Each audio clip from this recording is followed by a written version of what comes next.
Uyo bia oti yaw ewo nipadua no mu baabia pa ene ma mencho natural painkillers anyankopon de amaye ya etwa ye ho ahie betimi ayi saa yaw no afiri ho ewa bra onko pharmacy enkoto aduro bia nyankopon de saa niema we ene haban we etwa ye ho ahia but enim na wunim ntia ene Dr. Nimo be beto me boase akyerɛkyerɛ oni nyina ene de enti etimi yaw no afiri nipadua ade ba kopa nyankopon ede akyɛ ya esombo pa eye ade a ye frɛ turmeric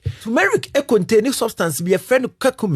curcumin ade a reduce all these substances every nipadua mu saa niema we ade a etimi ma yete yaw ewe nipadua mu se wo curcumin ewo onuani mu a eboa reduce saa substance we ema wonte yaw ewo nipadua mu se wo curcumin ewo nipadua mu a eboa reduce COX2 esa so reduce IL6 esa so reduce TNF alpha any substance we nyina ewo nipadua ma ekokɔ so eyaw ewo nipadua mu saa de we etime boa ema eyiyaw efiri nipadua mu kra enti se uyo obi a wo bibi ti se joint pains waist pains bibi ti se arthritis any muscle soreness a saa niema we unya curcumin ewo nipadua ma eboa wo yi ofiri saa de we ho pa ye ka painkiller ni pain blockers kase pa nyankopon de amaya baako any what we call akakaduro anase ginger. So when it me video ho a but me plus say so like me video is here comment yes and I say thank you comment yes and I say thank you never ya real be how be to comment section ho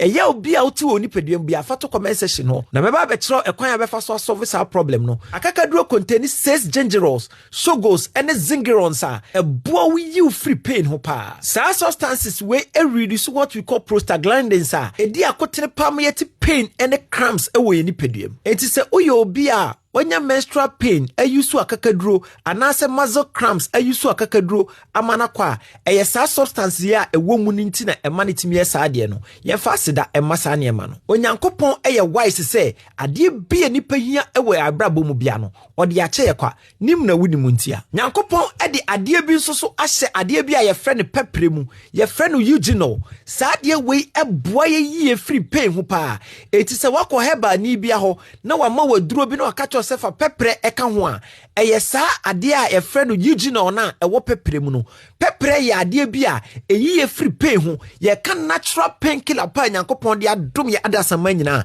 eye pepre eti se wahunu sese me kire bibi efa kaka ho na medic pepre eka ho na se uti se saa eyaw no ekɔ a eye saa eugenol na ewo pepre mu no eno na eyi saa pain no efiri ho ebdema no ye ka ade nyankopon de akyɛ ya eyi pain a eye pepre nansenya me be kire ade bi about headache manfo edi ho adanse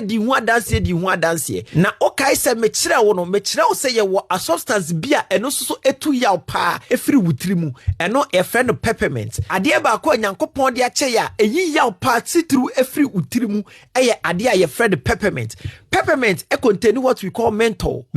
a ewo peppermint mu no eye ade bi a activate what we call cold sensitive receptors CRPM8 saadie we ya activate no edi ho akotene ena yi pain efiri nipadua mu peppermint ya de a eyi ya pa efiri nipadua mu titiru etiremu kuro nyankopon de saadie we so ache yenkwa chili pepper ene cayenne pepper eye ade bi a nyankopon de ache ya eno so eyi ya pa efiri ye nipadua mu e contain substance bi ye friend capsaicin sa capsaicin ni na boa eyi ye free sa hawe mu saadie we reduce what we call P signaling edi akotene in what we call pain transmissions enti ye ka ade ba ko a eyi ya pa free ye nipadua ma eye what we call chili pepper and cayenne pepper enti se okay se me be kire bibi ti se castor oil and cayenne pepper e manfo di ho adanse eye sa capsaicin ya e wo sa de we mu no edi ho akotene pa e netimi yi sa eya no free ho enti se uyusu bi na se eya no ekoya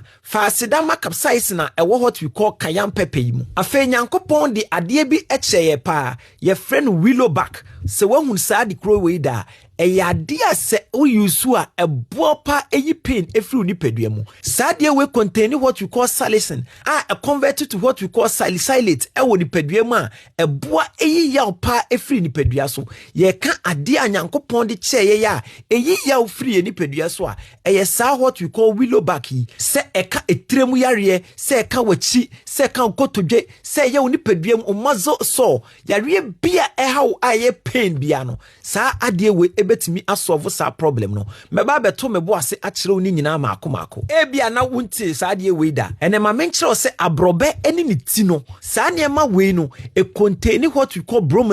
bromelain ya de nyankopon de ache yen pan se enyi ya obia emfiri woni padua so eyi ufiri hunamu kuro bia ne ahonhunu bia ho enti wo obia wo what we call tissue irritation ene swelling bia bromelain a ewo sa abrobe yi mu ebetimi ayi wafiri sa de no ho kra medi ne doctor nimo meba beto mebo ase akire ni nyina maako ene kwanya befa so ayi ya obia afiri woni padua mu but for the meantime no wo problem anase ya obia wo ni padua mu a betro to comment section ho na meba baba betro ekwan ya befa so dia solve sa problem no afiri hu so kra within the doctor mi woni what scientific hospital Kumasi mi wo Atonsu Monaco Junction Accra mi wo ACP Estate Junction yare bia how bia wachini a enko no obetimi afra mi anytime bia na oni ma di hu nkomo na ma kire ekwan ya befa so solve sa problem no afiri hu so kra medical kire se aha ye herbal university yare bia how bia no aha platform we so eni sua ho ade